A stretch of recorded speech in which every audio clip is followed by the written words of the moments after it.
Então, a chamada financiarização da economia é a economia sob a lógica das finanças, né? É uma economia que tem que gerar retorno a qualquer custo, né?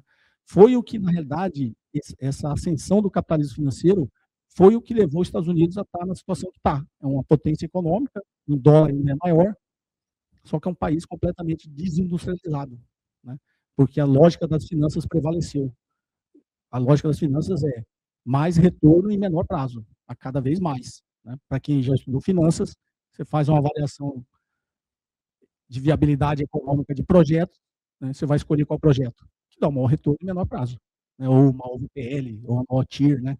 Quando a gente fala nas finanças, foi essa lógica que prevaleceu depois na Revolução Neoliberal, que foi essa seção do capitalismo financeiro.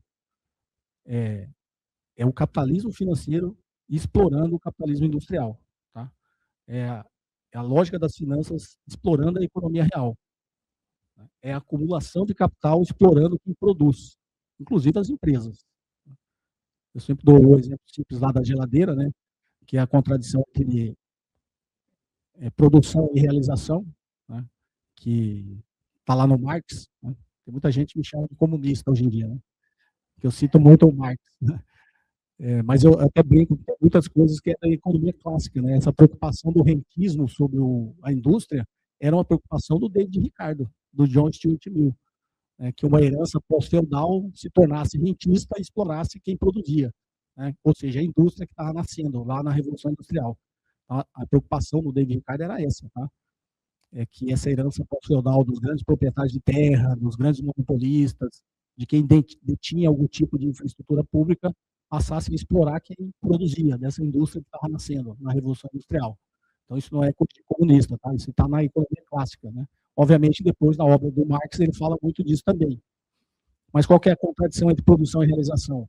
Não adianta eu produzir muito aqui, se ao produzir muito, para produzir e ter retorno, eu vou pressionar todo mundo que está aqui no meu fluxo de caixa, né? Então, eu tenho que pagar imposto, eu vou querer pagar menos imposto. Eu tenho que pagar meus fornecedores, obviamente, eu quero pagar menos para o meu fornecedor. Que dirá a classe trabalhadora, né? Tem meus trabalhadores, eu tenho que pagar menos para os meus trabalhadores para eu ter um lucro maior. Só que quando ele faz isso, começa realmente a ter uma produção, do outro lado, quando ele for vender, né, se a gente pensar na economia como um todo, as pessoas não têm renda para comprar, né? E aí o capitalismo financeiro entrou com toda a força justamente para resolver essa contradição. Ó, você não consegue comprar geladeira, mas eu financio para você com 48 meses, você vai caber, né, na sua renda, a prestação, e você compra a geladeira. Só que no final o cara pagou 3 geladeiras, né? Para o capitalista industrial tá ok, eu vendi a geladeira que eu queria. Só que quem ganhou 2 geladeiras nesse processo? Quem tinha capital acumulado, que é o capitalismo financeiro. Quem pagou toda a conta? O trabalhador. Tá? Então, o capitalismo financeiro veio com essa lógica, porque ele já vinha acumulando capital desde a Revolução Industrial, né, os capitais privados, e o capital passou a ser muito melhor remunerado do que você produzir. Que é o que a gente vê com a taxa de juros hoje, né? Com a taxa de juros no patamar que está, por que eu vou correr risco de produzir alguma coisa real?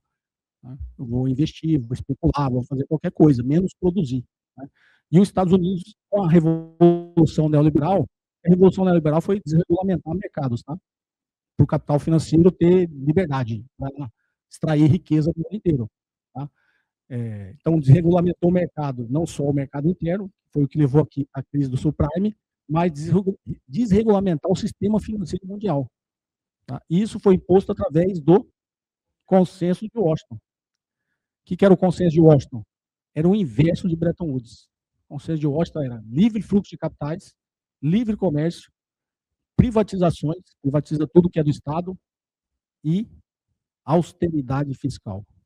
Então, esse discurso que a gente vê muito hoje de meta fiscal, arcabouço fiscal, teto de gasto, isso é uma forma do sistema imperialista americano impedir que outros países cresçam.